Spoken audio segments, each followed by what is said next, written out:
Recording in progress. Good morning. Welcome to the North Dallas Plano Career Focus Group. This June 14th, 2024. My name is Matt Keelan. My co-host Walt Glass is over here on my left. He's actually presenting today, informational interviewing. So we're doing something a little bit different. We're doing the podium thing like we did for Paula Calise a couple weeks ago. So please chime in if audio or whatever cuts out. Thank you. All right. See if I can get my clicker working. There we go. As a reminder, our fearless leader, Jeff Morris, is still under the weather. Prayers are appreciated. And back in 2007, he created this group, and in 2008 created Career DFW. In 2012, careerusa.org for those outside the Metroplex, and he wrote a wonderful book that you can get on Amazon. And then since 2017, he's been a member of the Pit Crew, which I highly recommend. Already introduced our temporary hosts and our agenda for the day. Hopefully we have a success story or two, and then we'll do our 30-second introductions because this is all about networking. And then we'll do the career tip of the week, courtesy of Rosina, and talk about the Pit Crew and the interview success workshop. And then we'll move on to our main event, which is Walt Glass talking about informational interviewing. Any success stories? No donuts in the room. Anybody online? Any landings? Any informational interviews? You have one on Monday? Michael, tell us about it. Actually, I think Lottie and Paxton. Again. Yeah, no, I have a informational interview Monday with Frontier Communications. They're a telecommunication company. Their headquarters from Connecticut to Uptown here in the last year or so. And Julie Paxton, who a lot of you know from South Lake Focus Group, new marketing manager there, and he's agreed to have an information interview with me on Monday. So. Fantastic. Yep. All right. Anyone else in the room or online? Yes, me. Go for it. All right. So I had a second round interview yesterday, and I will have another second round interview on Monday with another VP. So if I make it past this, then the next thing is a case study presentation, which seems to be all the rage with a lot of companies. So won't be my first rodeo, but you know, it always takes a lot of time and energy to prepare for all these interviews, and then in particular, any case study presentations. So we'll see how that goes. All right. Congrats. Anybody else? All right. We will pray for donuts next week. All right, time for 30-second introductions. For those of you that are online, if you would open up the chat and put in your name, LinkedIn, email, phone, position you're looking for, 2 or 3 target companies, and if you can squeeze it in, a company or 2 that you can help people with as well. And for those in the room, here's our script. Give us your name, make sure you pause between your first and last name, what you do, how you can help, where you need contacts and where you have contacts to help other people. And then again, my name is. All right, who wants to go first? Ladies first. I never mind. First. Right here, so we can see I'm Kimberly Ball. So I forgot to pause. B-A-L-L. I would like an accounting position. I've been teaching for a long time. I have lots of connections in education, but I probably know other people. I just haven't really thought about it. I mean, is that in Prosper ISD? yes, that's been my most recent. I was there for 7 years. But you know, you do this for a while, you just know all the education people. Okay. I'm lost now. So I don't really, yeah. But I feel like if I stop and pay attention and think a little bit, I could come up with some contacts at some places, you know. I just haven't really, Prosper ISD. besides Prosper ISD, but yes, they're Good man. definitely, Good, and there are other jobs besides teaching. Do you need a contact at Deloitte? If anybody has a contact at Deloitte, I'm interested in a position that they have. I would love that. And And any other no, targets? I just wanted to like appreciations. I just want to say that I haven't been part of this whole networking thing for very long, but I just feel completely blessed that so many people have provided so much information and everybody has a positive attitude and I just love it. So thank you, thank you, thank you. I actually have a first level contact at Deloitte. They're in Houston. They're in Houston, but they used to be in Dallas. Safe Mula. So we're already connected and I'll help you out. I was thinking more like either financial or cost, although this one, I have a BDA, but I don't have any experience. So, something entry level. Matt talked to me about, accounting consulting, which sounded pretty, because I'm the person, so that sounded exciting. Just to be able to talk and go over and that. Thank you, Brian. All right. Who's next? Michael, you grab that mic, come on. Switch. Okay. That better. Okay. All right, well, this is my first time here. So, my name is Julie Hayes and I am just beginning this process. I stepped away from Welcome. corporate America for a couple of years to take care of parents. And then I helped someone start a company. So now I'm looking to get back in. My background is in corporate finance and technology implementation. So I've done that with big companies. My last company was with FedEx. So big companies. So, so looking to get back into the finance world or into the tech world, either way. Hey, Matt, we can't hear very well. It's either not coming through the microphone or we're hearing it through the computer. Can you hear me now? No, well, it's still echoey. Someone excuse that. How's that? No, Okay, is that better? marginally. I think we're It hearing it sounds through the like- computers. Yeah, it sounds like the mic you're holding isn't working at all. It's like it's Right. not even on. And that we're hearing things through the speaker of your computer. But I'll talk a little louder at that. that's better. The closer you are to the camera, we can hear you better. So that must be what we're picking up on. But, so I'll just repeat real fast. My background is corporate finance and technology implementation for large companies. So ideally, what I would love is a client success position to help clients who are going through either big technology implementations and or going through their annual or long range outlook planning from a financial standpoint. That's where those are my two biggest strengths. And I have contacts really all over the place. So if somebody's looking for a particular company, I'm happy to see if I know somebody there or not, specifically here in Dallas. And that's it. So my name is Julie Hayes. Thank you, Julie. Hayes. You're welcome. Play with the microphone for a minute. Can you hear me better now? Yes. Can you still hear me okay away from the laptop? Not as well. Yeah. It's strange.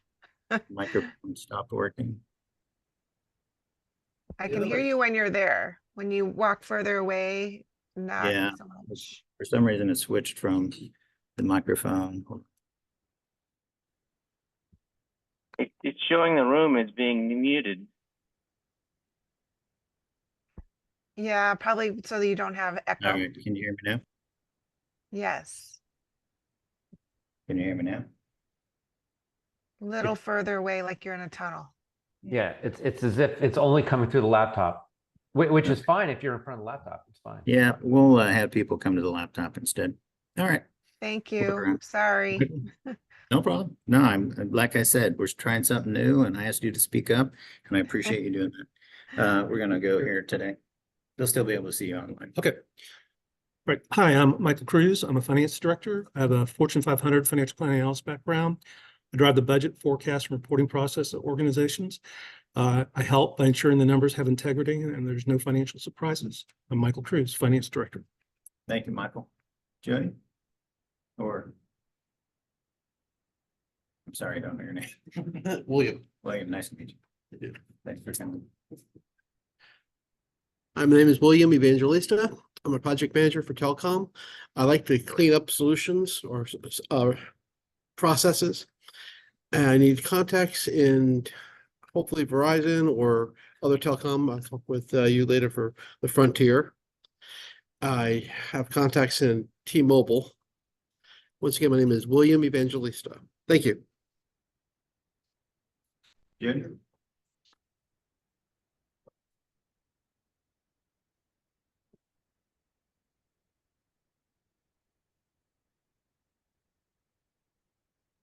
Good morning. My name is Jody Dahlberg. I help businesses with technology. I lead teams in problem resolution and project enhancements. I have a lot of contacts in construction and engineering. And I have a lot of contacts elsewhere too, so feel free to connect up with me. My name is Jody Dahlberg. Thanks, Jody. And last one in the room. Well, you have to help me with those online. I won't be able to see them all. All right, we good to go? You're good to go. All right. Good morning, everybody. My name's William McLaughlin. I'm currently seeking a data analyst role. I provide solutions by doing the research necessary by helping companies improve their bottom line across different aspects of their business. And I'm looking for contacts at Cinemark and Dave & Buster's. Again, my name is William McLaughlin. Thank you, William. Steve? Which Steve? Okay, Rowan? okay. I'm retired, but I still keep coming to these some of these recruiting things just to keep up with the folks and the various aspects of what's going on out there. I'm a .NET developer by trade, and my name is Steve Rowan. Thank you, Steve. Patty? Hi, everybody. I'm Patty Bashy. I'm located in the Phoenix, Arizona area. I'm an account director, senior customer success manager, primarily working in marketing research companies. I'm really passionate about data and insights and driving that, and also building relationships with clients. I need contacts at Mintel, Ipsos, and Sago, and I have contacts at Nielsen. My name is Patty Bashy. Thank you, Patty. Steve Sulkin? Morning, everybody. I'm Steve Sulkin. I'm a director of process improvement and operations excellence. I lead Lean Six Sigma programs that bring people together. Proof is a 20% lift in employee engagement in the first 3 months and hundreds of improvements annually. I'm targeting children's health, and I can help with Baylor Scott and White. I'm Steve Sulkin. Thank you, Steve. 2. Will Puttick? Yes. Hi, I'm Will Puttick from Color, Texas. I'm a dimensional quality engineer with 20 years experience in the auto industry, driving quality improvements for leading manufacturers like Tesla and GM. And I'm currently looking in the DFW or the Austin area, targeting Toyota, Packard, Samsung, or Panasonic. I like the automotive industry, but I can transition into aerospace or semiconductors. My name is Will Puttick. Thank you, Will. Etienne? Yes, Etienne. This is Etienne Joseph from Dallas, Texas.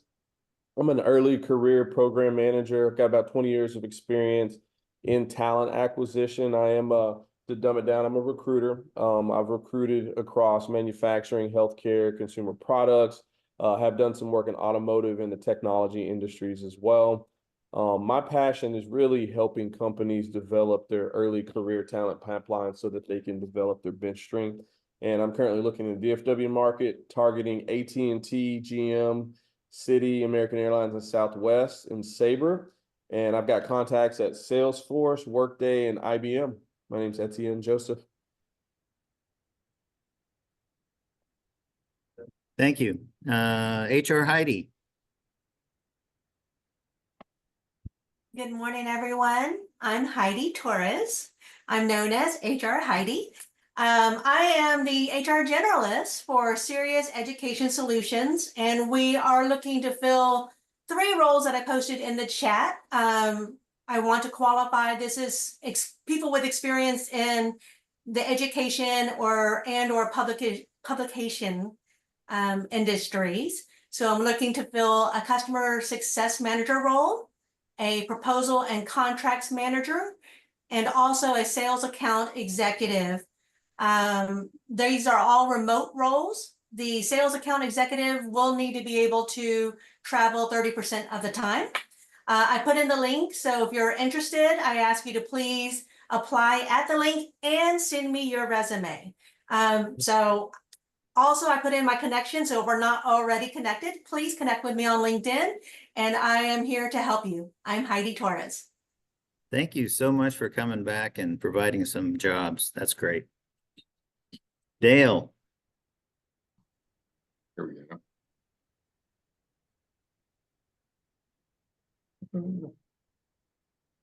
Okay, good morning, everybody. Can you hear me okay? Yes. Okay, good. My name is Dale Lancaster, and I'm a IT project manager. I help customers with custom software development projects and software implementations. I have a lot of expertise in ERP implementations. And so I would love to have contacts at any company that does software development and software implementations. I have contacts at my former employer, Aptian. And let's see, once again, my name's Dale Lancaster. Thank you, Dale. Vitaly.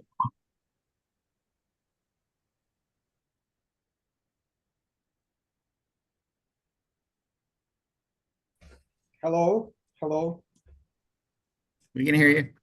I believe now you can hear me. We can hear you. Okay. My name is Vitaly Platonov. I do supply chain logistics for Hyundai Motor Ukraine. I'm still in the game. That's why I'm late for this meeting. Sorry. I work at nights, but that's one of the reasons that why I want to switch to US job more promptly. I provide solutions for the delivery of vehicles, completed vehicles by sea, that I arrange sea transportation and road transportation. I'm as much an individual contributor and a team leader, a leader of just small group, 2 people. We have in Hyundai Motor Ukraine distributor. I need contacts at Toyota, North America, and I just got to know yesterday, haven't checked yet, maybe Honda is also available here, head office in DMV area. I have contacts. I don't really have contacts much of reliable. I'm in search, and all of them are not yet well established. it's fast growing, but okay. And again, my name is Vitaly Platonov. Thank you. Rhonda Sellers. Good morning. I'm Rhonda Sellers. I'm a construction specifications writer for architects. I write and edit architectural specifications, coordinate specs and drawings, collaborate with the architects and with manufacturer reps, and I research technical information. I'm Rhonda Sellers. Rosina.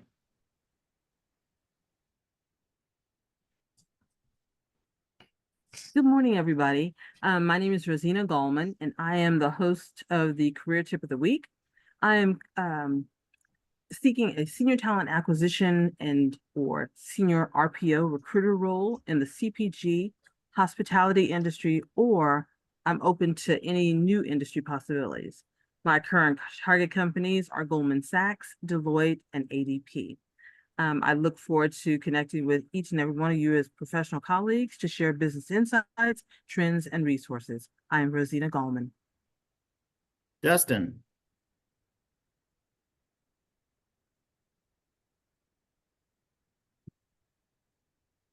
You're muted, Dustin. I am muted. Good morning, everyone. I'm Dustin Williams. I'm a CDN engineer and product owner. I lead teams to safeguard digital assets, ensuring seamless delivery while securing unauthorized access and protecting critical information. I'm Dustin Williams. Thank you, Dustin. Kimberly?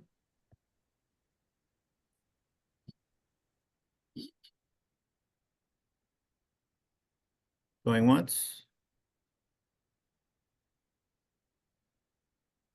Alberto? Hi, my name is Alberto Ferreira. I am currently a student, but I am a 10-year Army veteran. I'm sorry, I have my baby with me if you hear him. I'm a 10-year Army veteran I was a 25 series, which was a telecom provider for units. I provided internet services, virtual teleconferencing, phones. I have an interview with Raytheon coming up on June 26th and for a senior network engineer position. And I was wondering if there are any, if I'm trying to meet or expand my network with anyone who can put me in contact with another senior network engineer that already holds a position to mock interview with me. My name is Alberto Herrera. That's what I'm trying to do. Thank you. Anyone have any contacts at Raytheon? I need a minute to look though. Kimberly Ball has a contact at Raytheon for you. She's in the room. So try to find her on LinkedIn. What Kim, there's gonna be a lot of Kim Balls. What's Kim? Okay. It's got 023. Kimberly-Ball 023 is the end of her URL for LinkedIn, right? Also, if you just look for a lot of curly hair. And look for a lot of curly hair. Okay. Awesome. All right, we had a few people walk in. Ladies first. Stay out of the way.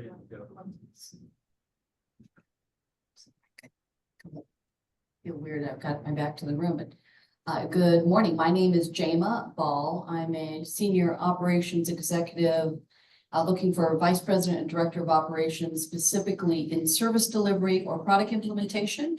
My superpower is transforming operational chaos into order.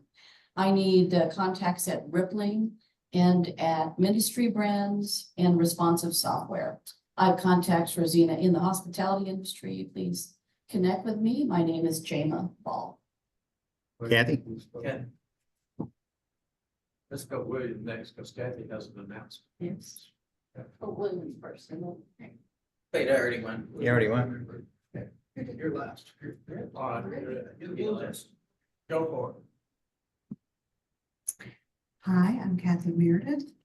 I am a crew accommodation agent with core pay as of Monday morning. I was downsized during the pandemic from American Airlines along with 30,000 other employees. And that was on December the 31st, 2021. I pulled out a date calculator and that will be 900 days when I start on Monday. It's been a long one. Congrats. I did have like 3 months ago, 3 months and 9 days that I worked as a contractor, and then that little temporary job ended and I was in a do not compete for a solid year. So that didn't help any. And to my shock yesterday, I got all the paperwork to fill out prior to starting. There is a 9-page do not compete in this. Go see a lawyer and have that checked. It may not be valid anymore. Know any songs? Huh? Know any songs? Yeah. She brought donuts. I brought donuts. Congratulations. That's fantastic. And she gets extra credit because I think I see Krispy Kreme. Fantastic. All right.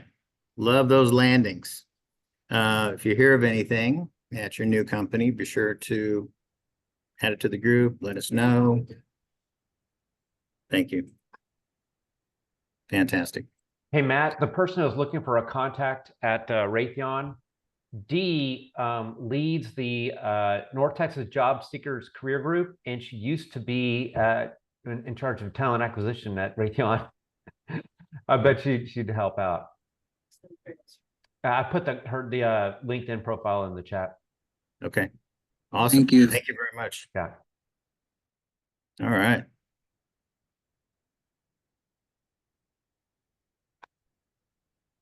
All right. It is now time for the career tip of the week. Rosina, take it away.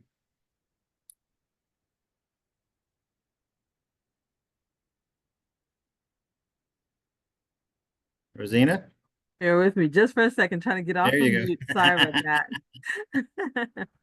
All right, bear with me, sex. Okay, so this week's career tip of the week is titled, "What is a bridge job? The pros and the cons." And this article is by Rachel Peltka. She is part of flexjobs.com.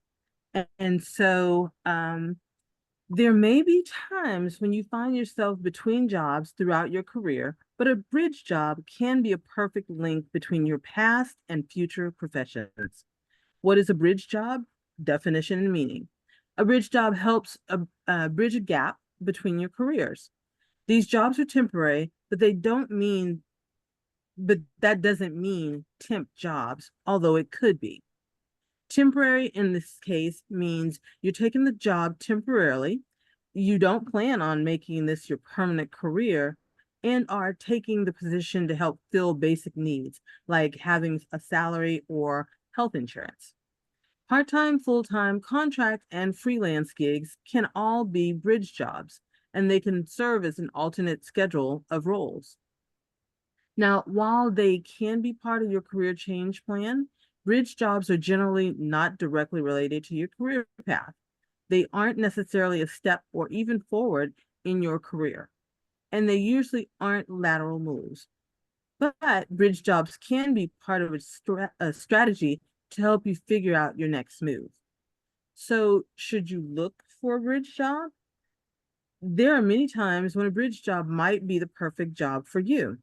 Like, say, for instance, returning to the workforce. Someone who has taken time off work for caregiving, health, or other personal reasons might take a bridge job as a part of a re-entry strategy. For example, you might work as a part-time customer service rep to demonstrate that you're reliable and dependable, get references from coworkers or even a supervisor, and demonstrate that you're ready and able to return to work. A bridge job can also be part of a long-term career shift.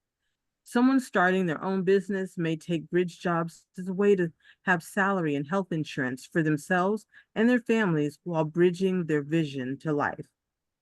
Or bringing their vision to life, sorry.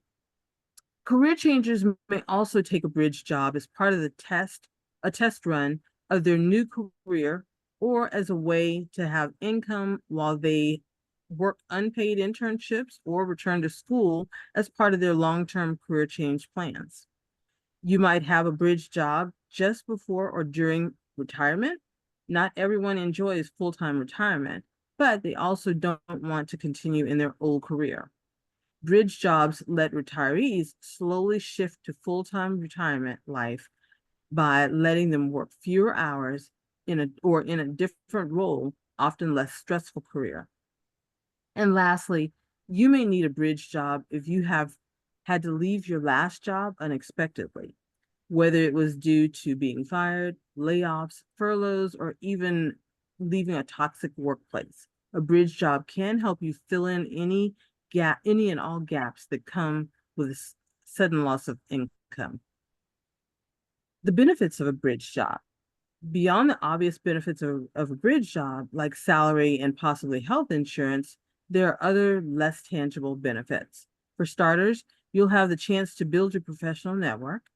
While caregiving may not seem like an ideal way for you to meet new connections, your new work hours may allow you to attend events and conferences that you may not have had a chance to do before.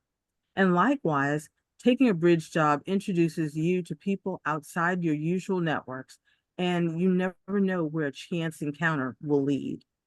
Bridge jobs also help you gain new and transferable skills.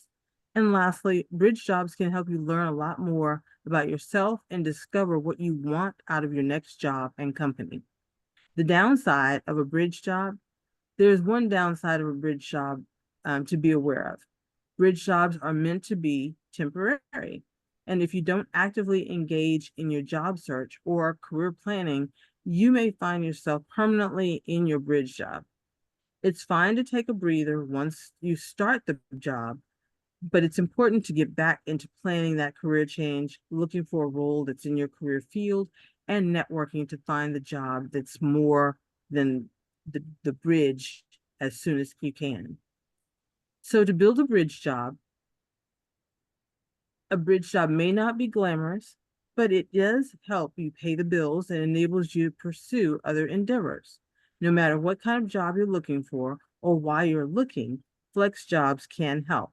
And from career coaching to their extensive database of fully vetted flexible jobs, a flex job membership might be just the thing that you need to find a job search process. And I want to note that Career DFW does not endorse or promote the sign up of any membership, subscription, or service. We're strictly sharing information produced by organizations to educate the job seeker community as a way to assist you as part of your job search strategy to find the people, information, and opportunities to land your next career. We encourage you to seek and research bridge jobs on your own from a variety of sources. Now, I want to also share with you, when I read this article, it triggered a memory for me, and it brought up a different idea as an approach to a bridge job. And I want to just quickly share that. So the idea, I was at Frisco Connect back in January, and I overheard a gentleman who was sharing his story where he was a sales professional and he'd been laid off. He took a seasonal position with Costco in their membership sales area and worked during the holiday season. But he met the right people. They got to see his performance, and he was able to interview at the end of that seasonal job. He ended up landing a regular role with Costco as a sales professional in a very equivalent role as a sales professional, but at a much higher salary than he had before he got laid off. So that was just a great opportunity for him, and it kind of tied into this bridge role thought. And so the idea is, look at your target companies for a role that may be full-time, part-time, contract, or seasonal as a way to get your foot in the door as an internal employee. During your informational interviews, ask questions to learn about their internal policies for promotion and advancement. Some companies are editing their policies where employees need to be in their role for only 6 months before being able to apply to their next role. So find out if any of your target companies may have that kind of a policy where whatever role you can get your foot in the door in, if you can survive the 6 months, you're an internal employee. So the perks of doing this, you learn the company from the inside, you get to meet people in your particular area of interest, and now you have the competitive advantage to apply and promote into a role, but now as an internal employee. So I hope you guys enjoyed the article and the additional idea that I just shared. The article will be included with Matt's email that he sends out later on this afternoon. Have a fantastic weekend, everybody. And to all the fathers, happy Father's Day. Have an enjoyable weekend. Thanks, Rosina. All right. Just a quick note about Walt Glass and his interview success coach. He will work with you if you fill, I think it's the next slide. Here we go. Click on that QR code and you can connect with him, provide this information, and he'll get you set up. This is beyond Pit Crew. Pit Crew is great, but Walt gives you more one-on-one or two-on-one kind of attention to really hone your interview skills, which he is going to talk about more in a few minutes. All right. And just a reminder, the Pit Crew, every Wednesday, the last 2 Wednesdays, we were at Stonebriar Community Church. We're back, correct? Yes. To Christ United Methodist Church next Wednesday. And that is not the 4th. That's the 3rd Wednesday of the month, right? Okay, so back here, a week from next Wednesday will be online only for Pit Crew.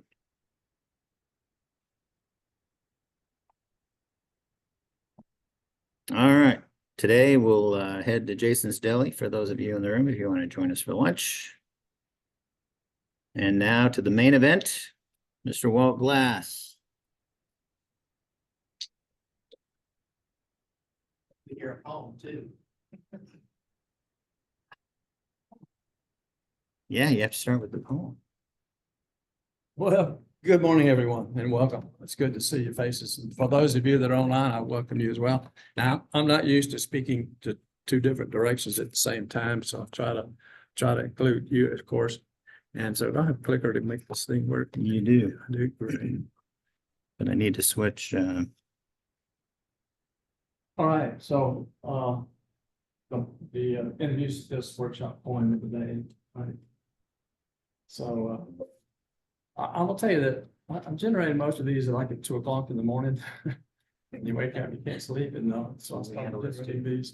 And so this microphone stopped working. So this gotcha. Okay. Good enough. Are we on? There we go. Everybody hear me okay? Gotcha. Thank you much. All right. So anyway, my creativity seems to be at 2 o'clock in the morning. And so I've been doing this interview success workshop for 8 years. So the number of poems have grown over time. So I've reached 100 poems.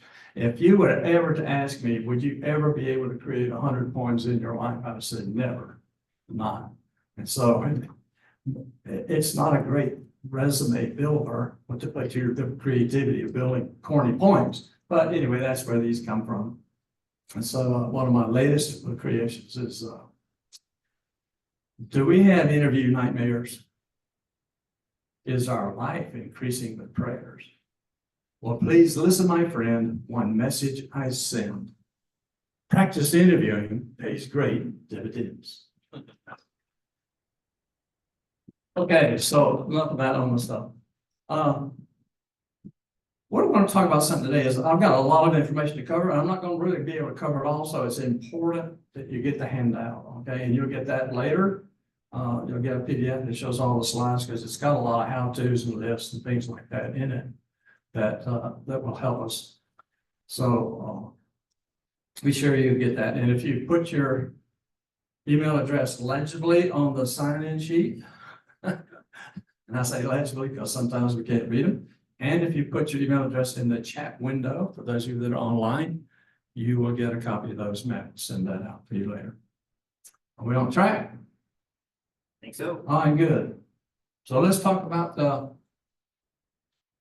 networking and information interviewing. So I want to thank Dennis O'Hagan. Dennis passed in 2020, and he had a little handout that was talked about that he presented on it some.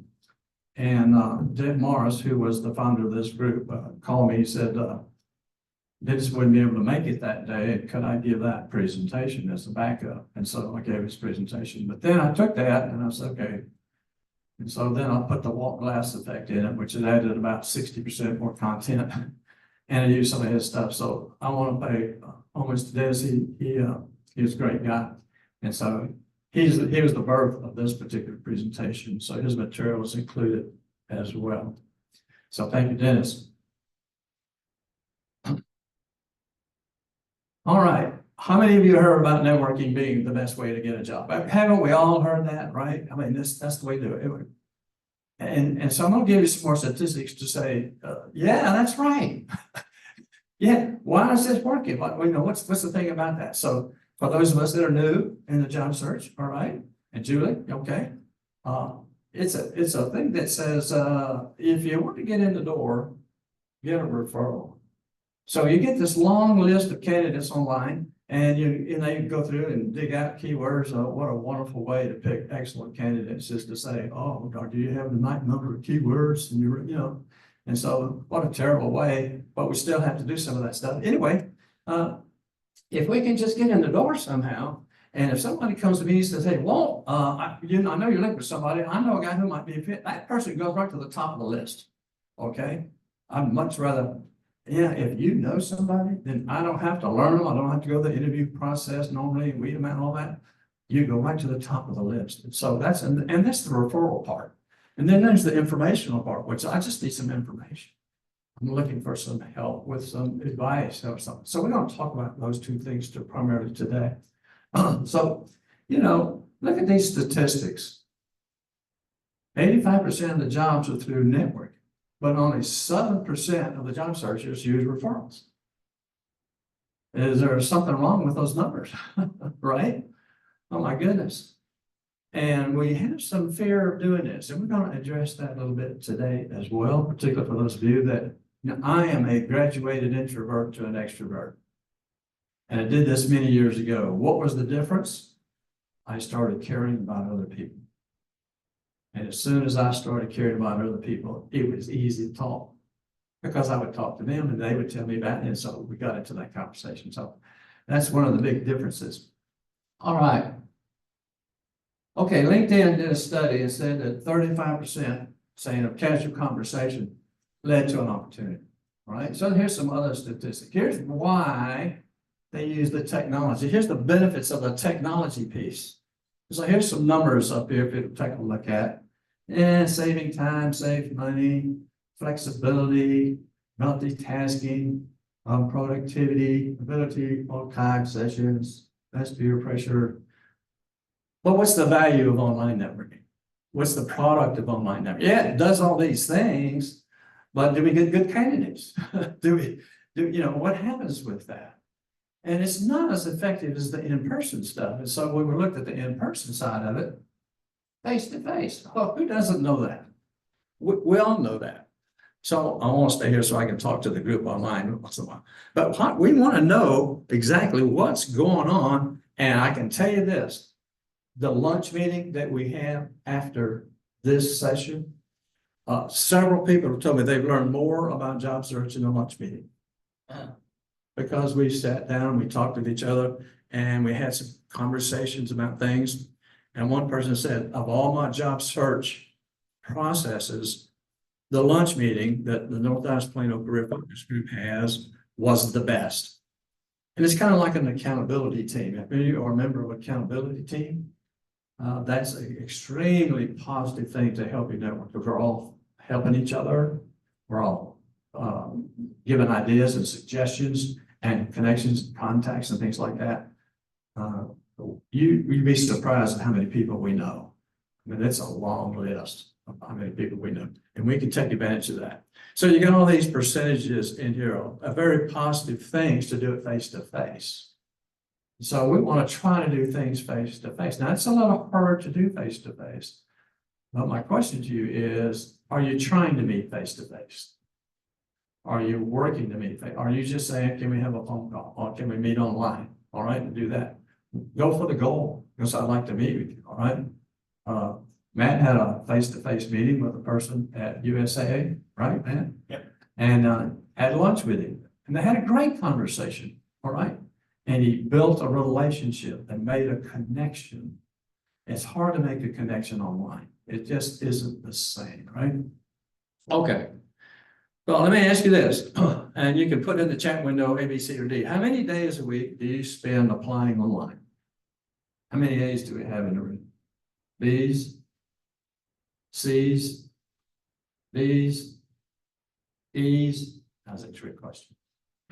Okay. So, how many days should we spend? And my question to you is, my information to give you is that 54% of us spend 1 to 2 days, and 23% 3 to 4. So if you are in your pajamas online and applying online, how long does it take to apply online for just one job? How much time does it take? At least half an hour. Half an hour minimum, right? And so if you apply to how many jobs online, and it's okay, if I apply to 16 jobs, that's 8 hours, and do it every day. What's the percentage return of a phone call from an application online? Less than 1%. It's very small, all right? So if we want to be effective in our job search, applying online says, I'm getting things done, I'm busy, I'm cross-dressing, I don't have to put in a lot of effort and energy, I don't have to get dressed, I don't have to go anywhere, I don't have to, you know, and I'll take out the garbage while I'm doing that too, so it gives me something else to do. But nonetheless, that kind of job should be done. Okay, we should do that, but not very much. All right, so applications online should be like 8 hours a week. When should you be applying? What time of day? What days of the week? When should you be doing the online stuff? Nights and weekends. Saturday. Right. Other times you want to be meeting with people, right? So yeah, we definitely want to apply. It's not that it's, we don't want, but we don't want to overdo it because the research is saying that it's a very, very low process for helping us get a job. All right, so number 2, how many days do you spend networking? Let me define a networking task. You are researching people, okay? You are researching companies so you can have some information so that you can network with some prepared information, all right? You're doing that. You're scheduling and reaching, to schedule a networking meeting, and you're actually networking.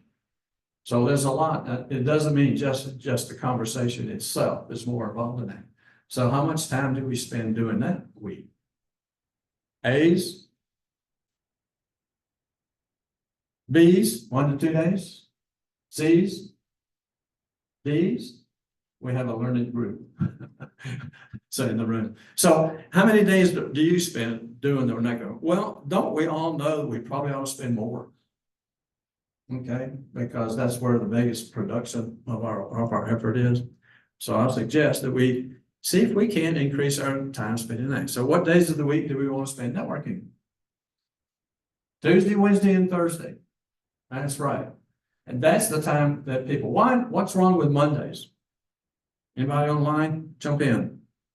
What's wrong with networking on a Monday? I'd say one thing is people are starting to work on Mondays. They're trying to catch up, plan their week on Mondays. More so, I would say administrative to some degree. What's wrong with Fridays? Fridays, you're already checked out. We're already checked out. All right. And so you're right. In your lives, is there a job where you didn't have a Monday meeting? Almost every job, there's the weekly meeting. Yeah, we're going to meet on Monday, Monday mornings. Okay. And I'll tell you how I got into donuts. I worked for a guy named Buddy Kinnaman. And so I had the Kinnaman donut there because one day somebody brought donuts to the meeting he was the manager. And so we had 5 people in the room. Next week was Monday. He said, "Where are the donuts?" The Kinnaman donut theory is that if you bring donuts to the meeting, you have to be prepared to bring them every week. Okay. And so that's how I selected Krispy Kreme as the best donut because we had several different ones. So those are my favorite. All right. So Tuesdays, Wednesdays, and Thursdays. So, back in 71, and I mentioned 71 because that's when I graduated got my MBA and I started working. And back then it was, it's what because I'm a college graduate. I've learned a lot of information, all that sort of thing. So I have some information on it. And so, what does being a college graduate mean to me as a person hiring somebody? Well, supposedly you know somebody and you've been successful at graduating from college, right? And that's about all I know. Now, you may have some other extracurricular activities. And when I interview a college graduate, I ask about what's going on outside of the college world, just outside of the educational piece. What are you looking, because I'm looking for somebody that has initiative, that has some leadership qualities, perhaps. So, somebody that's the president of their sorority or their fraternity or anything like that for college graduates, to stand out. But it doesn't tell you a whole lot, right? It doesn't say that much. And so today it's you got to know what you know, but not only what you know, but how you use it. It's effective use. So I can go through my resume and say, I know this, I know this, I know this, I know this. I've done this, I've done this, I've done this, I've done that. All that. Right. And so that's part of it, for sure. But how you've used it is more important than what you know. The screening process is, for a technical person, you know all these languages, all these systems, all this stuff. For project manager, you know this, all the project management stuff, all that. Financial, you know all the, what a debit and a credit is, those kind of things. So how you use it is going to be, and what you say and how you say it. So I can say, I've been in IT for 40 years. Oh, I should have mentioned that number. What if I said, in my career in information technology, I'm driven by customer success. So the difference in there is the passion, the interest, the desire, the purpose of the information technology knowledge. Okay. One of my customers was Home Depot. I put in a system for Home Depot when they had 4 stores. Now I had inside information, so I couldn't buy stock. But if I could have just bought 100 shares of that stock back then, I wouldn't be standing here today. All right. So what you say and how you say it. Now, it's who you know, but more importantly is who knows us. Because we want to have people know something about us. They can't be much of a referral to us if we're looking for a referral, if they don't know very much about us. So we want to get that information out there. And the secret to doing that is learning about them, and then they will ask about us. So we'll talk a bit about that too. All right.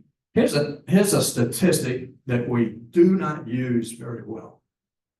6 degrees of separation. Almost all of us have heard you can find anybody in the world, with 6 degrees. 50% through 2. Isn't that an amazing statistic? So if I'm asking someone for a referral name, say, do you know anybody at USA? And they say, yeah, well, that's just 1 degree.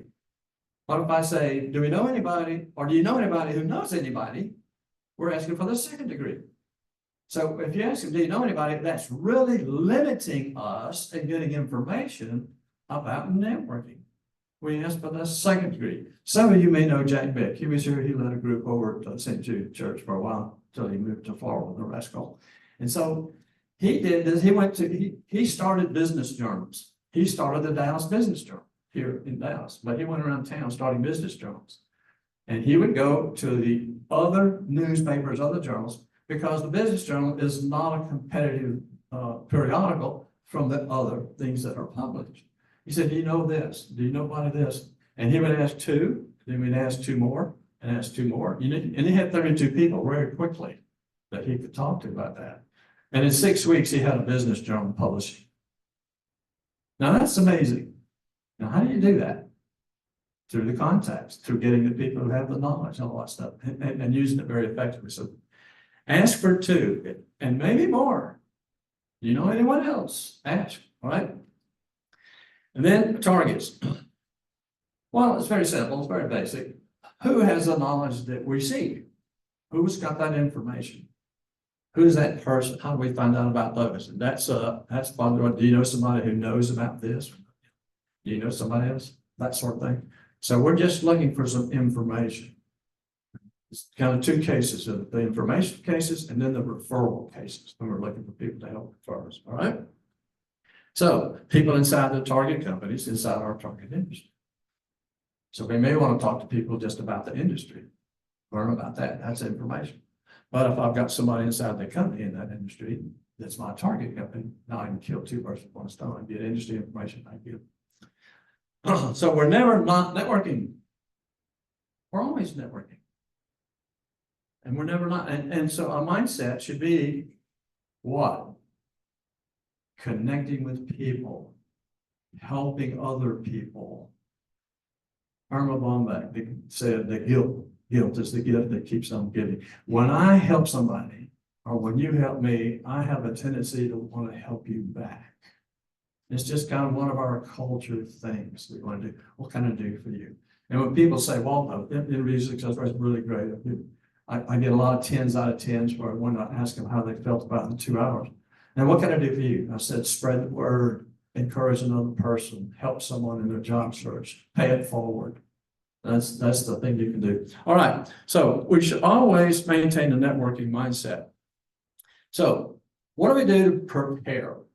The worst thing we can do is walk in blind. So we can't do that. Or if we do, it's probably not nearly as effective. So what is your USB? Y'all remember Paula Calise and the art of hello, and how you can introduce yourself?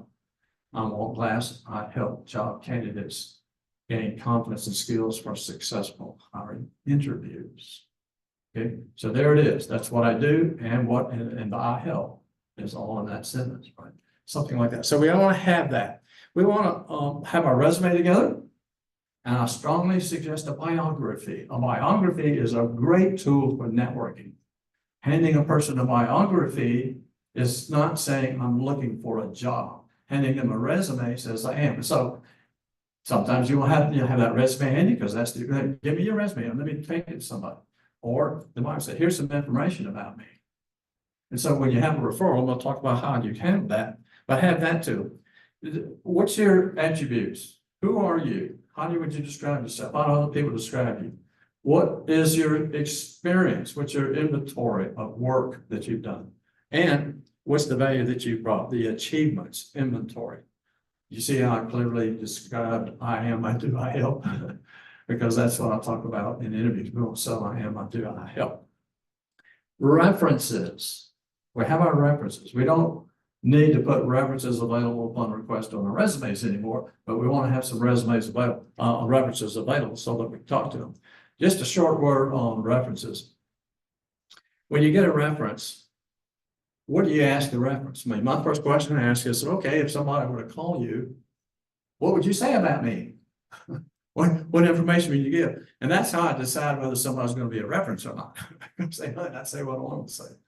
So so I want to get that kind of information, but I want to have that available. Our prioritized target industry, companies, and the information about it. And then our potential LinkedIn connections research. So Patty's online today. She does a crystal nose presentation, and it uses a software assessment that looks at your profile on LinkedIn, looks at a person and says, a lot of good information. It kind of describes that person. We probably have a recorded conversation on that as well on the Career USA YouTube channel. But it's the idea of saying, here's some information to help you get to know that person. All right. So you might want to look up Crystal Nose. I'll look up that video. Let me give you a couple of definitions so we can make sure we're talking in the right language here. What is a contact? Someone we know very little about, or they know little about us. And I'm going to tell you that I think the vast majority of the people we call connections on LinkedIn are nothing more than contacts. We don't know anything about them. They don't know anything about us. But the only thing we know is, I met you at Pit Group. I met you at Frisco Connect. I met you at South Lake Focus Group. Met you at the Friday Group Focus Group. So we just have a contact. But now here's the connection. Now defined by a relationship. So we have a relationship with somebody. That is a connection. So that's just for the purposes of me getting the semantics right so that we can talk about contacts and connections. So I don't want to use the LinkedIn term or connection. I want to use this term. Now, how do we use that knowledge of a connection? First of all, what do they know about us? We talked about, knowing about us was important. So we're going to rate them. So people are, the A's are highs, the B's are medium, and the C has. So I want to have this list and I'll say, well, what are the people that know about me? They're towards the top of the list, right? And then we got another parameter in this, their willingness to help us. Some people know us really well, but they're not willing to help. Some would be glad to help. Some will give you some help, right? So we put A's and B's, and so we have A1s and B1s and B2s and A2s, all right? So we got all this part. So here's our list. Here's the ones that know us and have more knowledge about us. There's the ones I want to target and work with first. So those are the ones that are going to be more important. So we got to prep that list, all right? Then we're going to take our contacts and say, who are people that I need to know out there who could help me gain information? And I want to start building a relationship with them to expand my priorities of the people that either know me or can help me, right?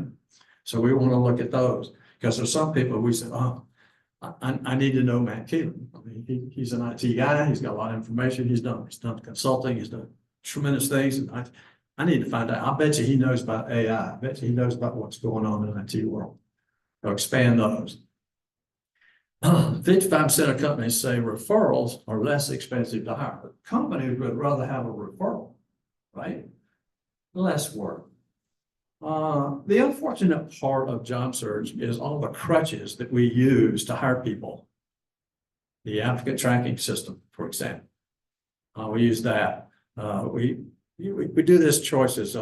But since we are blessed with having this technology today, we're also not blessed with the fact that a company puts out a post and they get 3,000 applications.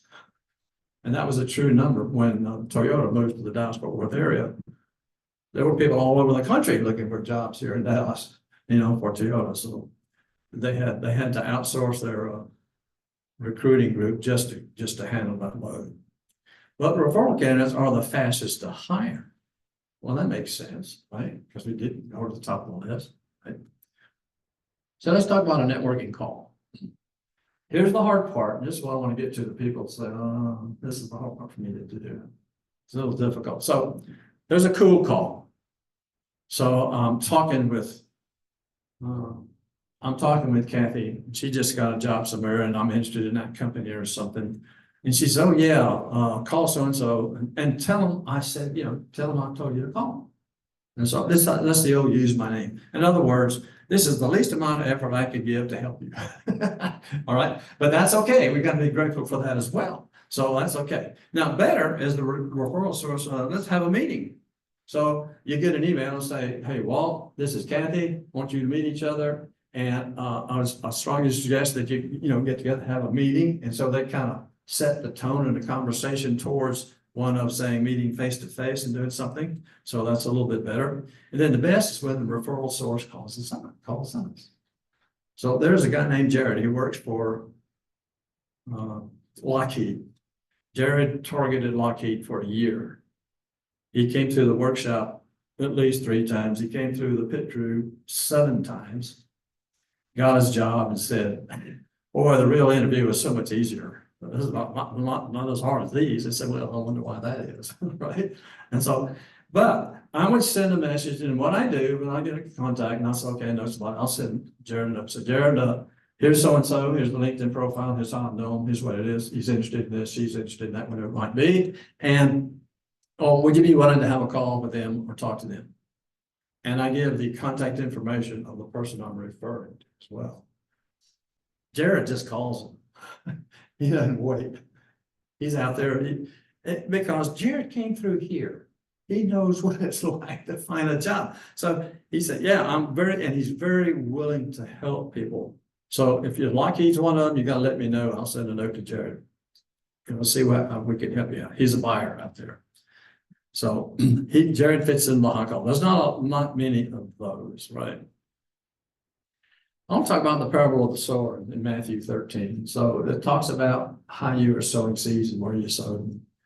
So a farmer goes out to sow, he scatters the seed, some fall along the path and birds eat. Some fall on rocky places, they had a little bit of soil, they sprang up, but they died because they didn't have enough soil to sustain it. So other seeds fell among the thorns, and so the weeds choked out all the plants that were from the seeds. However, others fell on good soil, produced a crop 160, 30 times what was sown. So when we're networking, we're going to have some of the same things go on with us, right? So some of the stuff that we're doing out there, we're trying to talk to people, meet with people. They hear us, they know we're looking for a job. They don't care. That's the hard ground. They're not going to do anything. It's just information. Then the stony ground. Well, they hear us. Yeah, I know you're looking for a job. I'm aware you're looking for a job. But then there's that say, well, I'm busy. I don't have enough time to do anything. And then there's the others that say, okay, yeah, let me suggest this. Let me do this. Let me go through this. Let me go through that process. Let me help you with that.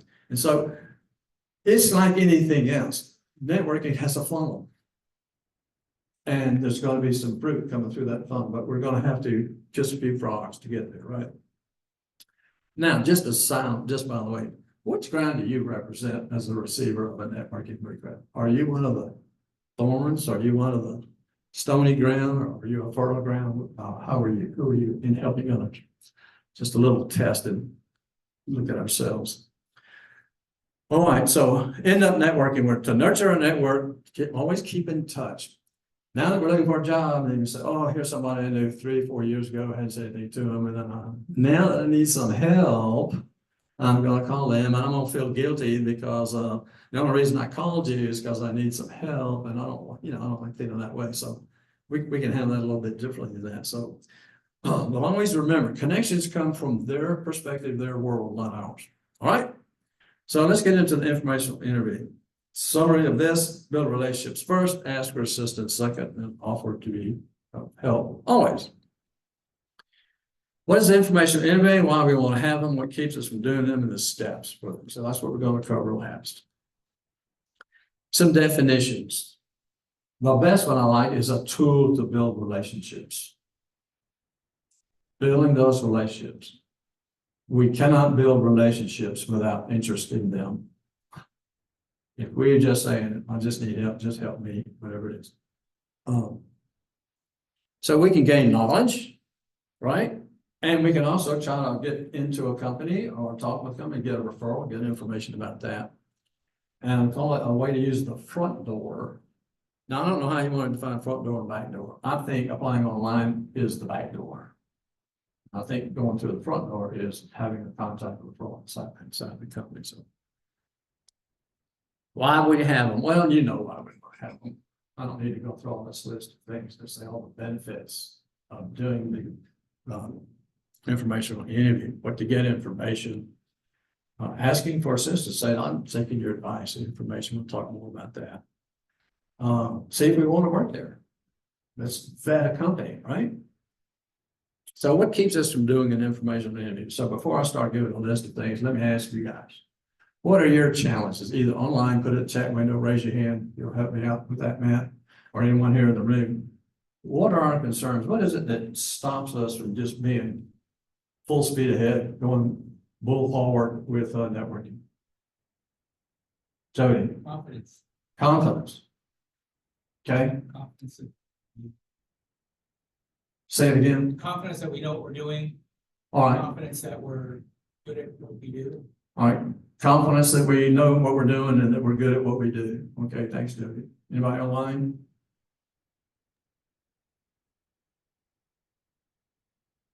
I think it's about clarity of why, why we're doing the informational interview. what are they expecting to get out of it? What are we expecting to get out of it? You know, Okay. getting past the whole, I want to talk to you because I need a job. Okay. So when we're in a meeting and say, I'm looking, go ahead, William, and I'll repeat what it says. Fear of judgment. Fear of judgment, okay? That's one on the list. Yeah, so I like that confidence. And so there's several things that, and some of them are more emotional than logical. Because I don't want to mess up and I don't want to feel like I'm using them. I don't want them to feel like they're being used and all that sort of thing. Anything else? Anybody else online? Okay. A through F. So you get to pick online and you can pick more than one and just put it in the chat window, just the letter, you know, A, B, C, D, E, F, whichever one that might fit you. Anybody here feel like they're not ready yet? Okay, pretty much ready. Okay, William, he wants to do some more preparation. I'm not connected enough. Whose fault is that? Uh-oh. It's us, right? I'm really not good at it. And here's a big one. I don't know how to initiate the request. There's a couple, there's 3 of those in the chat. Three of the Ds? Yep. Yep. That's a big one. So I'm going to pay attention to that one today to help us do that. Help us get moving on that. Are you embarrassed about asking for help? Yeah, a little bit about that. And then there's Williams. I might get something back that I don't want to hear, right? A little bit of fear about that. All right. Fear of judgment, yes. Fear of judgment. Well, so let me ask you this, and you can answer in the chat window too, and answer here in the room. How does it make you feel when somebody asks you for help? Makes you feel good? Okay, got a great smile. Love it. Pardon? Love it. You- Great. All right. So why are we asking people for help? Because they love helping us. So we got the wrong mindset. So I want to talk about the Kroger cashier. So I'm in line. I lost my wife about 8 years ago. So I'm in the grocery store. I'm not a cook. She was great. And so what do I have? Milk, eggs, bread, lunch meat, potato chips, candy bars. Okay. She said, is that all you're gonna get? I said, yeah. So I got to figure out what I'm gonna eat. I don't know how to cook. And she says, I can teach you how to cook. Now, isn't that amazing? She doesn't know me. I mean, she's seen me in the store a few times, whatever it is. And I didn't ask for any help. She said, well, I can teach you how to cook. So our mindset should be, we should be letting people help us so they'll feel good about helping us, right? So we shouldn't be afraid of that because people like that. At work, go ahead, Kathy. How many cooking lessons have I had? None. William. Have you learned to use a crock pot? Have I learned to use a crock pot? Yes, and it's 2 of my major meals, beef stew and chicken casserole. Oh, right? man. I'm a little tired of those right now. But anyway, yeah, all right. Should So- learn some others. Hmm? Should try and learn some others. Well, of course I should. My mom Of course I should. did cut, my mom has because because my sister-in-law actually sent her one All for right. Christmas, I think. So William said about her relative got one, and so she started learning how to use it. I had 2 of them. One was there and one was a gift. Okay, so that's a good thing. So what do we got to do? Well, first of all, we got to know us. We got to know ourselves. We got to know what we want. We will know what our target is. We have to have purpose, objective, goal in mind. All right. Without that, we're just throwing a line out there and hope we catch a fish. And we're looking for a trout and we catch a catfish. So that's not a very good approach, right? Without having that knowledge. And when we lose a job and we're looking for one, it is a time for us to assess ourselves and say, where do I want to go next? Do I want to continue this path? Do I want to go this far? Or do I want to do something different? So, and we also want to know our value as to what we do. What is the expertise that we have that can have value, okay? So my value is to help people shorten their job search. So that when you walk into the interview, you're excited about the interview. Because I have two ends of the spectrum. Please God, help me answer these questions. All right. Well, that shows a lot of confidence, right? Well, the other end of it is I'm excited about the interview. I look forward to talking about the job, talking about the company. I look forward to demonstrating how I can help them, telling my stories about what I've done in the past and the value goes on. And that's where we want to get to. And so the whole purpose of the Interview Success Workshop is to get you started on that path. That's the fundamentals of selling. We're in a selling situation, but not too many of us walk in thinking we're selling. We're just busy responding. All right. So what's the position and the information you want? Very simple. Who should I talk to? Got to start listing those people. So we went through a process of putting up the list. And then choose the people who can help. The A1s, A2s, B1s, and B2s that not have the knowledge and want to help, right? To get what information we want. Research. Now we're going to look, say, all right, I want to get some information because if I go in and say, help me find a job because I don't have anything else to offer, I want to go in and say, I understand this, I know this about you, and I'll go into some of the scripts in a little bit. But we want to understand that before we even get into it. So then we want to prepare questions. So I want to go a little bit more detail on preparing questions for information interview. How many questions should people ask me? How many questions? Well, over prepare. Prioritize, right? So we want to have 10. Go ahead and have 20 because some of them say, oh no, I got some more time. Let's talk some more. And some of them morph into a job interview. So we've got to be ready for that. And that's going to come up in a little bit. Anyway, prioritize those questions. What's the most critical information I need to know out of this informational interview that's going to help me? And what do I need to know about them? What do I need to know about this company? What do I need to know about this industry before I go into the interview? All right, so I want to prepare for all that.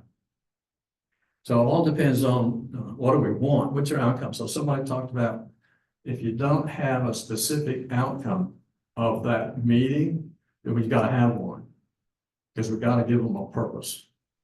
All right. Be careful to ask questions that people have knowledge to answer. I remember Mr. Sutton, he was looking for a particular job. He had an interview and he was talking to the person that would hire him. And he asked the person several questions during the interview. And they couldn't answer any. But they should have been able to answer them. And so it was like, you know, I got more knowledge than you do. And so very interesting, the interviewer said, can I have your list of questions? And he said, right after you hire me. Right after you hire me. I'm not going to give away, you know, teach you, you know, get done. That's what I'm going to do. Anyway, so have some target companies because you got to be prepared to say, well, tell me about you. That's going to come up. So what information we have, and this is it. So here comes our, here's what I'm doing. Here's my, the art of saying hello. Just, you know, what I do, what I can help you with. Here's some companies that I'm looking for. Be prepared for that. Have your resume handy, have your bio handy. And then at the end, you want to say, how can I help you? One of the things we want to do in an informational interview is find out how we can help them. Okay, that's pretty critical because we want to build a relationship, build some rapport, show an interest in them. We want to do that first too. So I did a ChatGPT prompt out there, so I'm going to read all this to you. But I said, okay, prepare a list of 10 questions a person might ask to find IT industry data in an informational interview. And so they came out with a whole bunch, and here's 10 of them that they decided to ask. So that helps me get started. But my question is what do you need to know? So are these questions fit? And so that's exactly what I'm looking for. So I could use ChatGPT or AI to get me started with some things. But I would rather sit down and say, well, here's what I'm looking to learn. And then I might be able to say, oh, well, here's a good question that kind of is a better way of asking it or something like that, that they can help me But I just threw that out there to say, all right, and look how they broke it into categories. Isn't that interesting? Pretty good. So I asked him another question. What questions should I ask Walt class to learn more about him and build a report based on, and then I copied my LinkedIn profile and stuck it in the chat GPT. Okay. So here's some of the questions. I didn't list all of them because it came out a long way. It categorized them too, particularly since I asked about building a report. How did you develop the learning without squirming methodology? Which is one of the things I'll talk about. How did you develop that? What was that? What inspired you to start this thing? It's a pretty good question, you know, if you want to know something about me. And so I have some good questions, personal questions. What experience from your time at Florida State and University of Florida has been the best of your career? When they play each other, I always win. Because one of those schools is going to win. I get to do that. All right. And then the report building questions. What are some of the most rewarding aspects of being a coach?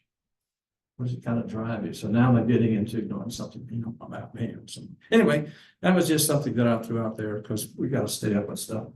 But that could be something that could help us as well. Now, the next thing you do, we got to prepare scripts. And this is for us that don't know or feel confident about starting that question, initiating the conversation. So what we're going to do is we're going to write them down. We're going to write some scripts down to help us do that. Basic structure is, this is who I am. This is how I know you, how I heard of you, who referred me to you, how I found you, right? You know, where am I coming from? What is it that's the connection? This is a critical step. I value your input. I value your advice. You're the kind of person, and we'll get into some specific scripts in here, but I'm saying, how many people ask you for your advice? At work, have you been asked for your advice on something? How many of you feel like I can contribute a lot more than I contribute today? I think everyone does, right? I'm undervalued. I'm underused. I can do some more of that. And so when people come up and ask, not too many people do that. We do. We do. All right. So we're in career research or something simple, whatever it is that you want to say. This is an example of basic structure. And I'd like your thoughts, information, you know, what is it? So I value your input. Very important. Here's what I want to talk about, and here's how long we want to meet. So here's the purpose, here's the goal, here's what information I'm looking for, here's how long, you know, I want to meet with you. You can also say, if you need to, this is kind of optional. This is not about looking for a job. I'm looking for information. I'm just trying to seek some information. So they don't feel like they know that we're in career search, they know that. But my purpose here isn't for the job, it's just to get the information. And then let's suggest 2 specific time and date to meet. Right? It's not like we ought to have lunch sometime. Right? So when are you going to have it? Never. Well, so when people say that to me, so okay, when and where? Let's get it on the calendar. Now, referral. So here's a kind of a structure for that. I'm Fred Johnson. Here's how I know you. And if there's something in common that I can find, here's what we have in common. We both know Kathy. All right. I'm interested in whatever the information is. I'm looking for these type of people who might provide specific, whatever the specific information is. And any thoughts on maybe some additional information that we're seeking, right? Why do I value you? Why am I listening to you? Why do I think you're important, right? This is generic. We got to get into specifics. And then, do you know someone or know someone who knows someone? And so that's what we're looking for, either who I can talk to about information or either a job referral. All right. So I'm Fred Johnson. I met you at Toastmasters last night. So there's the common thing. I'm interested in exploring opportunities in the healthcare industry. Okay, I'm looking for healthcare industry opportunities, right? I'm looking for finance executives, the kind of people I'm looking for, who can provide this type of information, as well as thoughts on how I might be able to do this, you know, in my career. And then I think of you as someone whose advice I value with your experience. Now we have to be specific. What experience is of value? Why is there, you know, what is it that they know, have, or whatever that we value listening to them? Don't you think that if I speak to you and say, your information is very important to me, and the advice that you have is very significant, and, you know, it means something, it's just really valuable to me, I'm much more likely to get people to say, really? You want to know what I know? Yeah, all right. And then we go say, do you know someone or know someone who knows someone, you know, about second degree, who can give me that information or who fits this description? So who can do it? All right. So when a contact provides a referral, it's not done. We got to do some things. I want to know, how do you know this person? I want to find out the relationship between the person they refer me to and this individual. Is it casual? Is it personal? Is it business? Is it 10 years? Is it I just know them? I mean, what is it? I want to find out that. So why do you think they'd be a good contact? What is it about them? What do they know? All right. How would you recommend the best way for me to contact them? Right? Would you be willing to contact them or see if they would take my call? Okay. We're just asking questions, but we want to find out this. And then if nothing else works, somebody use their name or your name. All right, we can ask that so we can get at least that. And then who else do you think I should talk to? All right, we want to get more names, more people about that. Keep building that 2 by 2 by 2 going out. And how can I be of assistance to you? What can I do? So during that informational interview, let's find out some information about them. We're going to start with them first. We're going to talk about them, but we're going to look for and listen for things that where we might be able to help them, right? We're not on the help us yet. We're on the help them part. Be sure to follow up with the person providing the referral. I'll give you a little story. So I was a member of accountability group. We had a person in there and he sent me, he said, I'm interested in connections at these 5 companies. So I went to LinkedIn. I have downloaded my connections list, put it in a spreadsheet. And when I found out the name, I went and looked at my spreadsheet because I always request somebody to send a personal note to connect with me and pretty much ignore the rest. And I said, oh, I met Kathy at the North Dallas Plano Focus Group back in July or something like that. That's how I know her. That might be the only thing I know. But here's something in common that I have. And I'm sure that since Kathy, I know she's been looking for a job recently, she's got a job now. She'd probably be pretty happy to talk to you. Probably pretty happy to help. Have you heard people announce and say, who was it? Who was our HR person? Heidi? She said, let me know if I can help you. She got a job, you know, call me. I'm still here. And she's meeting with them and doing that. That's an A1 or an A anyway, right? You might not know, but she's really ready, willing, and able to help. So I spent 4 hours. Put out a matrix. Here's the name. Here's how I know. They're either first, second degree connection. Here's where I met, you know, here's where we met, all that sort of thing. And send it to him. I got an email back, said, thank you. That's the last I heard. We better contact our people that help us and let them know how they helped us. Or if they didn't use it, well, you know, I went that way, but I chose another direction, but I really appreciate your assistance. Failure to do that is burning a bridge. Because my perspective of that person, the next time he asks me for help, I wonder what I'll do. Well, I'll be very energetic to try to help him or what I do. And I said, well, I'll tell you what, tell me how you use those last things I told you, and then I'll see if I can help. You know, I don't know how, but it'll be negative, right? So when a contact doesn't provide a referral, thank them. And but we're going to still try to move forward, right? All right.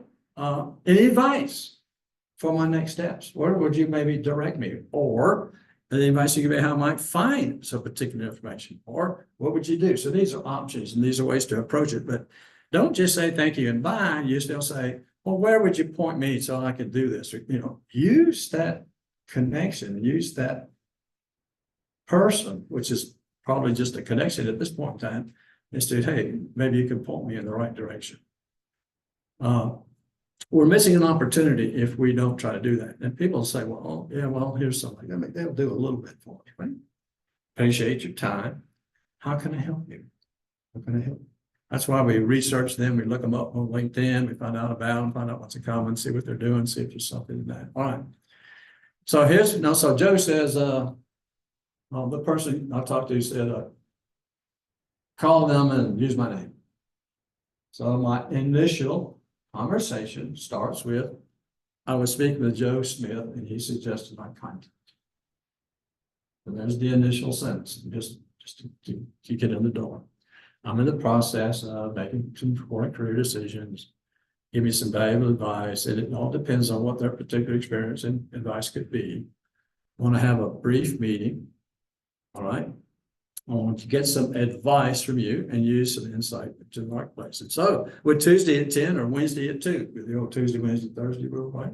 Be best for you. I mean, let's try to get it on the calendar. Why not? So what are the key words in this script? Because all scripts can come and use these key words, all right?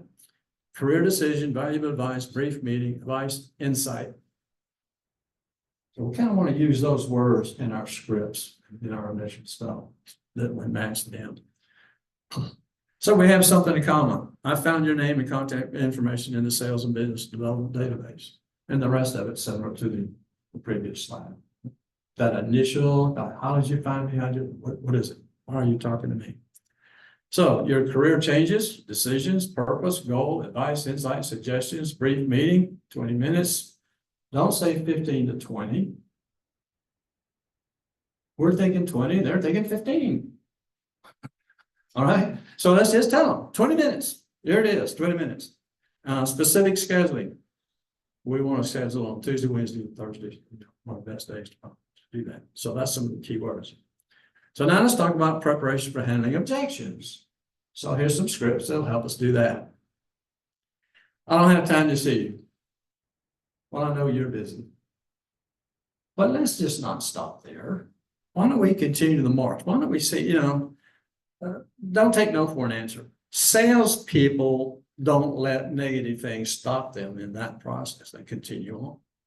So SiriusXM calls me, says your contract expires June the 16th, and it'll be $35 a month.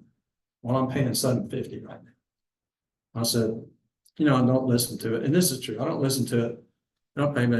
I'm not going to pay that much money. So just cancel my subscription. Well, we got one here for $12.75. I said, no. And I'm serious. I'm just going to not use it. Well, how about $750? So I'm back to, I said, oh, okay, I'll listen to it at least 10 minutes a month. So that's worth $7.50. All right.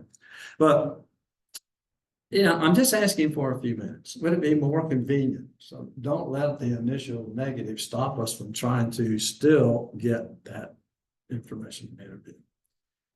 Just send me your resume. Be glad to. But at this stage, I'm only looking for information. Get you some advice. That would be good. All right. So there's a script for that. I can't help you. Well, you know a lot about this. Joe told me you're very knowledgeable about, you know more than you probably give yourself credit for. And so I think you have some great information. Tell them the truth. Tell them this is it. You've got something to be worthwhile to me. Sorry, we have no openings. I appreciate that, but all I'm looking for is information. So you can help use these scripts, and we're going to get a copy of this presentation. And so I'd like you to take a look at those scripts. Try them out. All right? I get a lot of calls from job seekers. I bet you do. You're pretty well known in the industry. And you're, people, you'd be a great person to talk to. All right. I want to speak in a few minutes. Let me transfer you to the head of recruiting. That'd be helpful, but would it be possible to spend, just don't stop with the initial rejections, what these are talking about. All right. The interview itself. All right. The opening, introduce ourselves and the purpose of the meeting. Here's what I'm trying to accomplish. Here's what I'm trying to do. Here's me. So, I'm on glass. I'm looking for this type of role, this type of job, this kind of information. Whatever. All right. Talk about them first. Tell me about you. Tell me about whatever about them. Try to find something in common with your person that you're talking to. Research that. If somebody referred to you and then you talk to the person, well, how do you know that person? And then say, well, Joe told me this about you. Right. And that's what I'm looking for. Right. So brief information about ourselves that helps them help us. Because they're gonna come in there and we're gonna have this, and they're basically gonna look at us and say, how can I help you? That's their mindset. What is it? What can I do to help you? Because we've already set it up and they know something about us. A prepared, prioritized list of questions to achieve our objectives. You know what impresses me when in the pit crew, when we're giving feedback and the person takes notes about the feedback. And then there's others that don't take any notes at all. Now, I can't judge them because they don't take notes, but I'll tell you this, I'm more impressed by the person that takes notes than the one that doesn't. Right? So taking notes. That's saying, your information is good. I want to remember it. I want to write it down. It's important to me. So, be sure, do that. So take notes. And then always be looking for areas where we can help. So then the last part's the closing. Closing in an interview and closing in an information interview is pretty critical. And it's a very strong differentiator, and it's a lot more effective if we close properly, right? So appreciate all your advice. It's very helpful to me. It was valuable to me, right? Should help me improve. Can I ask you another favor? 2 or 3 other people. Here we go again, right? Let's continue that work. Let's just keep going. Let's keep going forward on that. So, I want to consider do as much research as I can. And their advice would be helpful to me as well. So if they provide a referral, then we go back to, okay, can I use your name? Go through that process. It was on, previous class. So some of it's repeated here. And then if they don't, do the thanks. And so you go back to the general slide on that. But that's going to be part of the close. How can I help you? What is it that I can do for you? And if we can find something, so I see you're in this, I see you're doing that. I have some information about that, or I have a person that knows something about this. Would you be interested in? A strong differentiator. I'm not here just for me. I'm here also to see if I can find this to you. Very, very positive. If you've made any commitments, now, Walt Glass has a couple of very strong values, and one of them is commitments. So I met this lovely lady, and she said, "Maybe we could have lunch on Friday." And I said, "Well, I have some commitments." That wasn't a long thing to say. Because she worked in a school, there's about 70 women. She went right there and said, "He has commitments. He shouldn't have commitments. He should have broken that and seen, go to lunch, you're on the right way." So anyway, but commitments are very strong to me. So you got 2 options with the commitments. You either live up to them or you call me in advance and say, "I can't make it, can't do it." And Walt doesn't provide a lot of commitments because I have to live up to them. So I said, "Are you gonna be there Friday?" "I plan to be there." But I don't know if I'm gonna be there or not. I don't say yes, I will, all right? So how can I be of assistance? Follow up. Reconfirm the commitments and make sure you follow up with those if there's other steps forward. And then if it's applicable, should you hear any job opportunities? And so now I can let them know that I'm still looking. You might hear something come across it. They're going to be in my email list to go back and touch base with them later and say, just, enjoying our conversation we had. This just want to let you know we're still looking for this role. And anybody in these companies or know anybody else, we're going to continue doing that. All right. So, but nobody's going to go look for us a job. Nobody's going to do that. I don't know anybody who would. So if we say, "I'm looking for something in North Dallas," let me go hunt in North Dallas and find you. We're not going to do that. That's why that company name, specific company, specific person is so important. All right. Stay within the time limit. 20 minutes are up. Thank you. I will honor you. They may say, "Okay, fine, whatever," but watch that clock. Keep your commitment. You said 20 minutes, do 20 minutes and stop. All right. That's going to be impressive to people. All right. Be prepared to answer questions about us, because often it'll turn back to us and, "Well, tell me about you, tell me more about that," and all that sort of thing. Have my business card, my bio, my resume handy. Now, if it's online, you can say, "Can I send you my bio?" Or if they say, "Yeah, send me your resume," I want to, okay, so you send it to them. But have that, if you don't have a bio yet, get one. It's pretty helpful. And that reminds me, Matt, there's a person out there, Mina Brown, who does bio presentation. We got to invite her to speak to us about bios. All right. All right, and be prepared, it might morph into a job interview. So, well, about this, and you have this, and they start asking us questions, and guess what? They start asking about our experience, they start asking about our background, they start asking about things like that. And so, you need to talk to somebody here, or you need to, whatever. So that could possibly come up. Be prepared for that interview to change into a hiring or a job interview. And the last thing is follow up. Your thank you notes, and you got to track everything. All I do is an interview success workshop and the pit crew in this. You want to see my spreadsheet on keeping up with things? Who's requested the workshop and when did I say, and what dates do I have down for them, and put them in my page and all that kind of thing. So I got to keep up with who did what when, and that I send them this and that I do that, whatever I do in that process. I really need an admin. That's what I do. So the follow-up, thank you notes and tracking. So in a thank you note, what's the elements of a thank you note? Include these things. These are my suggestions, right? The company name, name of the person, job, and a proper salutation. So are they Ms. somebody? Are they Fred? Because you built up a relationship? Or, how would you call them? Proper salutation. All right, thank the company and the individual. And that's not hard to do. Most of us say, thank you for taking the time to talk with me. Thank you for taking the time to spend, we kind of say that. And it's not a differentiator, but if you don't say it, it's bad. Okay, so we want to say that, right? Include your appreciation for these specific details of 2 or 3 things, giving you feedback on what was important to me as we had this conversation, right?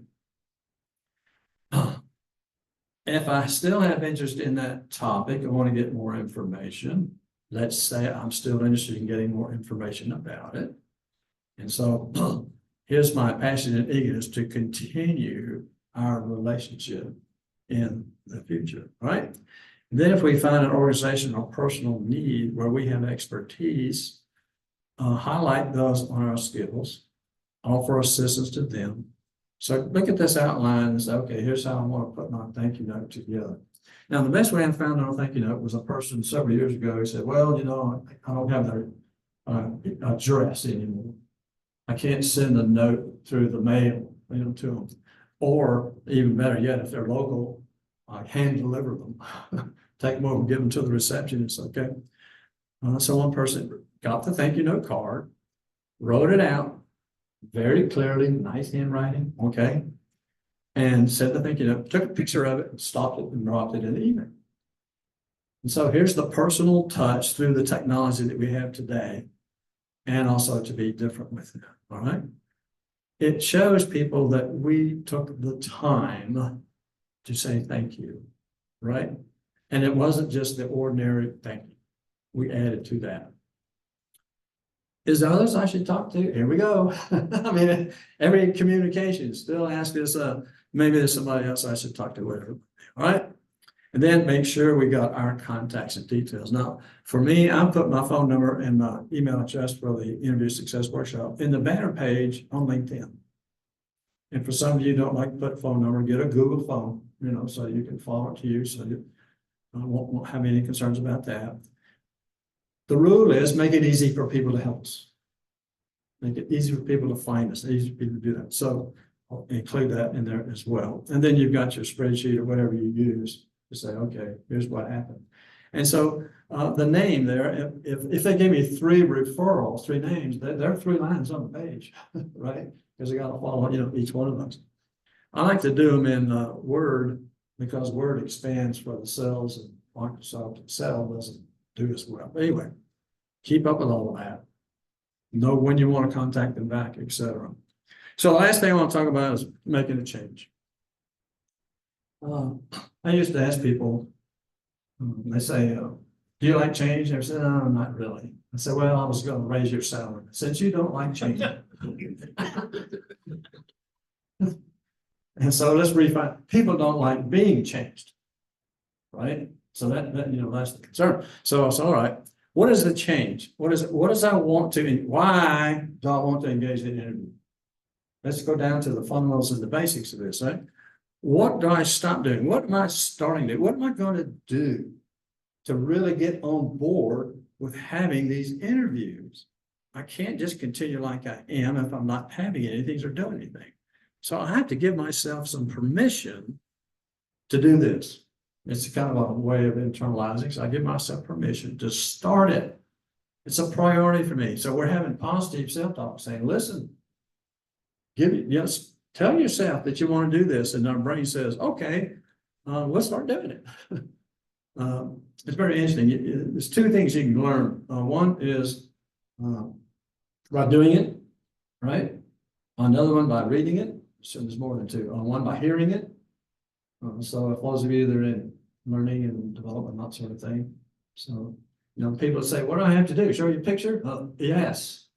That's how I learn. I need a picture. All right. So start small. Small actions consistently over time. So if you don't set goals for the week and for the day in your job search, you're not doing very well. So, well, what can I do today? Okay, I'll apply online. You should have specific networking goals. I want to initiate the call, right? That's one benchmark. That says I've started networking. I want to hold some meetings. Okay, that's I want to follow up. I want to do that. So next week, I want to initiate. I want to have 3 calls. I want to see if I can schedule 2 interviews. So that's my goals. So let me go through the process of doing it, have those goals. If you remember accountability group, and I was on a group for a long time, just to help them get started and everything. And so I found out that everybody did. We met on Fridays. Actually, we met at McDonald's across the street before we came over here at 9:30. All right, because they were all members of this group. And another time we met prior to the pit crew. So we meet at 11 o'clock, a couple o'clock before the 1 o'clock pit crew that met here as well. All right. Everybody did everything on Thursday or Tuesday for the Wednesday. But because I don't want to go into the accountability groups, I hadn't done anything.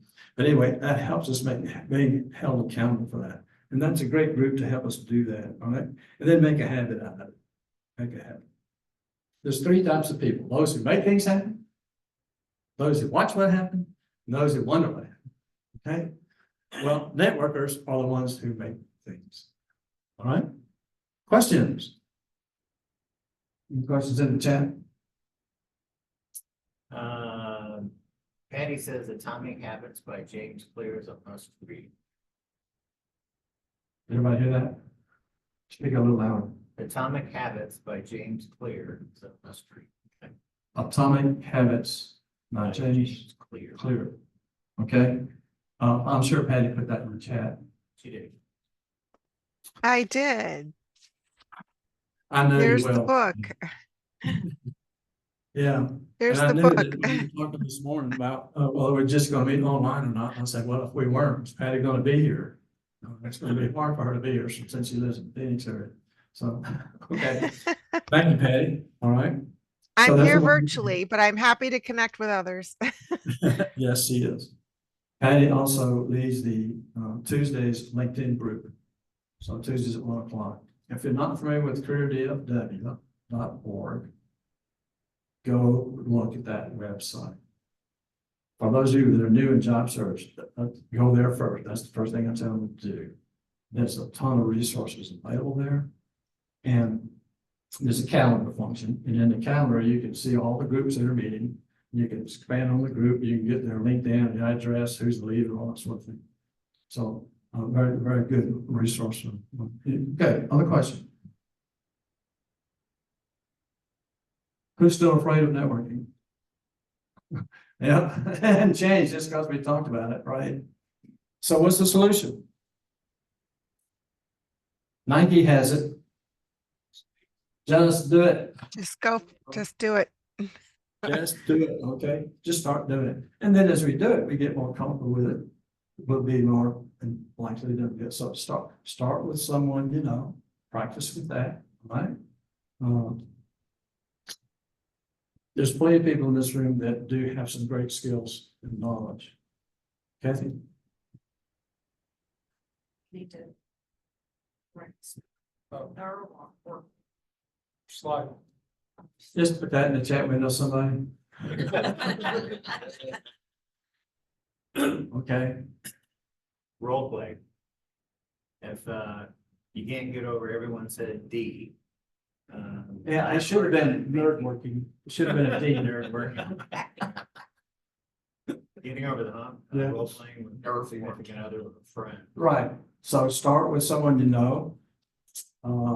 Pick some information that they have some knowledge about. Start with a friend. Your spouse or, I don't never like the term significant other, but people who are important in your life, they're willing to help, they're willing to do that. Find out something about it and make it real. And make it real, all right? Find out. You might learn something. You might learn something. So yeah, Go to pit crew. go to pit crew. That helps you. The pit crew is going to be here, Here. All except the fourth Wednesday. We meet online on the fourth Wednesday. I'm a panelist, Matt's a panelist. Heidi was a panelist. But yeah, we meet here on the fourth Wednesday. It's online because people that are outside the DFW area have been joining online for a while. So Ron Layton, who leads that group, does one. And you can observe them. Have you heard of transition masters? Transition Masters. Anybody heard of Transition Masters? Patty, tell us, what do you want to know about it? They have a program similar or structured every Monday night, and they have a lot of mock interviews and a lot of how to look for a job. So I'm just talking about. Okay, so Transition Masters has a lot of help on Monday nights. They do interviews, they do things like that for job They have search. mock interviews. How do we reach them? I put the link in the chat. Patty, once again, has saved the day. She was- She was on there last Monday. Okay, did you talk last Monday? No, I You don't here? attend this particular one. She wasn't there, but Forrest was. Forrest? Yeah. Forrest Gump or Forrest Williams? Forrest Williams. Okay. Foster is usually Foster. there. It's not Forrest, it's Foster. If you don't know Foster, he is the great connector. William? And also, okay, Alex. Yeah, and also, don't forget that Jewish Family Services, like they have some good resources for job seekers, and you can reach out to one of their career coaches, Jason Hopper, if you're interested in doing a mock interview through them. Because just look up Jason Hopper on LinkedIn. He works at the Jewish Family Service at Dallas, and you can find out more about the mock interview that they do there just by emailing him. What are we doing, folks? We're networking, right? Which is one of the reasons you want to come in person. You get more networking in person than you will online. You can get some information, contacts maybe, or some information online from where I can help you, things like that that's found, and you can reach out to those people. But coming in person, because ahead of time, there's conversations and discussions, and afterwards, there's certainly conversations and discussions. So I strongly encourage you to be in person, build that relationship here in person, not online, and to use that. So one of the things we can do to help us with networking is start attending in person to two or three groups that you like to participate in. Okay. Absolutely. Anything else?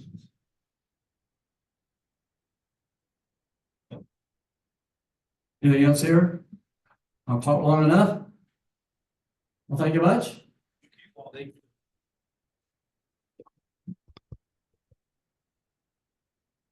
Thank you, Walt. Fabulous as usual.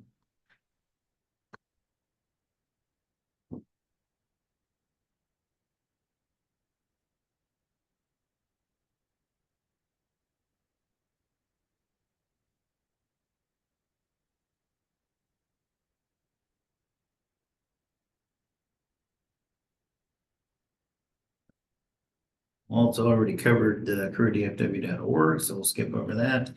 And the agenda, one of the best parts of the website.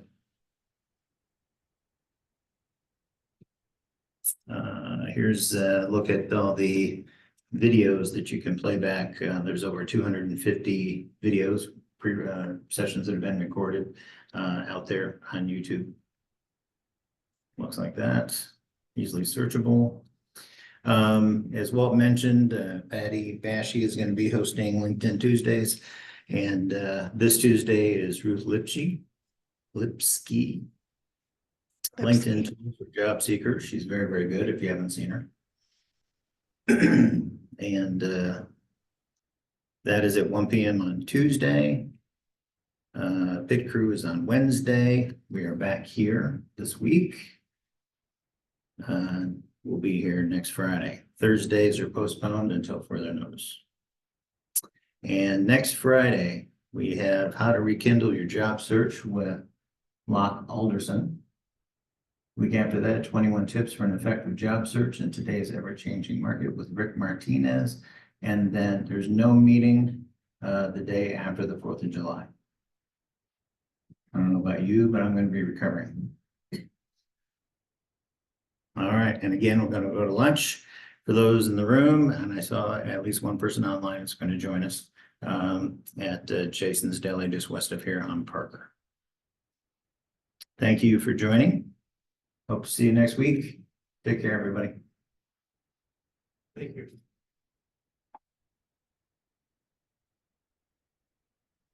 How many people want to go to lunch? 3, 4. So we need to find